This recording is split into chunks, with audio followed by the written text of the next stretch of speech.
Hi friends, welcome to Prerana and Sadhana class. ఏ పనైనా ఇష్టంగా చేస్తే కష్టం అనిపించదు ఫ్రెండ్స్. మీరు కూడా ఇష్టంగా చదువుతూ మీ విజయ తీరాలను చేరుకోవాలని ఆశిస్తూ నేను ఈరోజు భూమి ఆవరణాలు అనే పాఠాన్ని స్టార్ట్ చేయబోతున్నాను. భూమి మరియు ఆవరణంలు ఇవి 4 రకాలుగా ఉంటాయి ఫ్రెండ్స్. శిలావరణం, జలావరణం, వాతావరణం, జీవావరణం.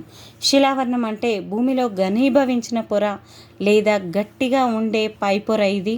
దీంట్లో రాళ్ళు, ఖనిజ లవణాలు అదేవిధంగా ఉండి మందపాటి మట్టి పొర ఉంటుంది. ఈ ఆవరణాన్ని ఇంగ్లీష్లో లిథోస్పియర్ అంటారు ఫ్రెండ్స్. లిథో అంటే గ్రీకు భాషలో రాయి అని లేదా శిల అని అర్థం. స్పైరా అంటే గోళం లేదా బంతి అని అర్థం. ఈ పొర చదునుగా ఉండే ఉపరితలం కాదు, ఎత్తైన కొండలు, పీఠభూములు, మైదానాలు, ఈ విధంగా ఎన్నో రకాల లోయలతో కూడుకొని ఉంది. ఇక్కడ వీటిలో పలు అంశాలు గాలి, నీటి ప్రభావాల వల్ల రూపుదిద్దుకున్నాయి. ఈ పై పొరలోని కొంత భాగం దుమ్ము వంటి వాటి రూపంలో గాలిలో కలిసి ఉంటుంది. సూక్ష్మ సూర్యకిరణాలకు ఈ శిలావరణం వేడెక్కినప్పుడు, ఆ తర్వాత చల్లబడినప్పుడు ఇది గాలిని, నీటిని ప్రభావితం చేస్తుంది. అనేక ఇతర జీవులు మనం ఈ మండలంపై నివసిస్తూ ఉన్నాం. ఈ గట్టి పొరలో ఉండే రాళ్లను, మట్టిని, ఇతర వస్తువులను అనేక రకాలుగా ఉపయోగించుకుంటూ ఉన్నాం. మనము ఎక్కడైనా ఊరికి వెళ్ళేటప్పుడు చూడండి, పెద్ద పెద్ద రాళ్ళు ఉండేవి ఇక్కడ. ఇప్పుడు ఏమైపోయాయి వాటిని అని అనుకుంటూ ఉంటాం. అవి నీటితో కానీ, వర్షం రూపంలో కానీ, గాలి రూపంలో కానీ వాటి షేప్ అనేది లేదా తగ్గుతూ ఉండడం అనేది గమనిస్తూ ఉంటాం ఫ్రెండ్స్. నెక్స్ట్ జలావరణం. నీరు ఉండే మండలాన్ని జలావరణం అంటాము. ఇంగ్లీష్లో దీన్ని హైడ్రోస్పియర్ అనడం జరుగుతుంది.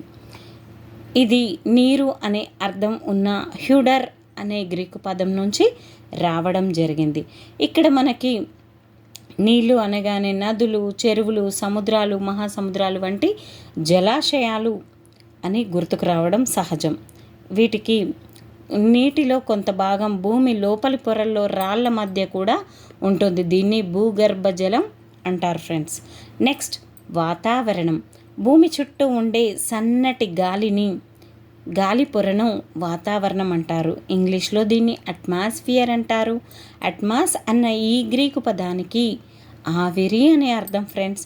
ఈ మండలంలో ప్రాణవాయువు, నత్రజని, బొగ్గు పులుసు వాయువు, నీటి ఆవిరి వంటి అనేక వాయువులు ఉంటాయి. నెక్స్ట్ మరి ఇక్కడ ఎంతెంత ఉంటుంది? నత్రజని అనేది 78%గా, బొగ్గు పులుసు వాయువు అంటే కార్బన్ డైఆక్సైడ్ 0.03%గా, ప్రాణవాయువు 21%. ప్రాణవాయువు అంటే ఆక్సిజన్ 21%గా ఉంటుంది. మిగిలిన జడవాయువులు కూడా ఉంటాయి ఫ్రెండ్స్. నెక్స్ట్ జీవావరణం.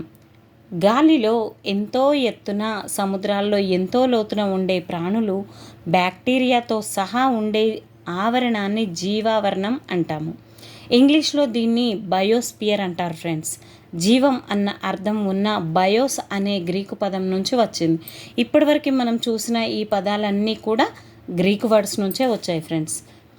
అయితే ఇక్కడ జీవానికి పై 3 ఆవరణాలు నేల, నీరు, గాలి కంపల్సరిగా కావాలి. ఈ 3 ఉన్న చోట జీవం వర్ధిల్లుతుంది. దీన్నే జీవావరణం అని అంటాము. ఈ 3 సహజ ఆవరణాలు కలిసిన చోట జీవం ఉంటుంది. జీవం తిరిగి ఈ 3 మండలాలుగా విభజితమై ఉంటుంది. Thank you friends. ఈ లెసన్ మీకు అర్థమయ్యే ఉంటుంది అనుకుంటున్నాను. ఇంకా like, share, subscribe my channel. Thank you everyone.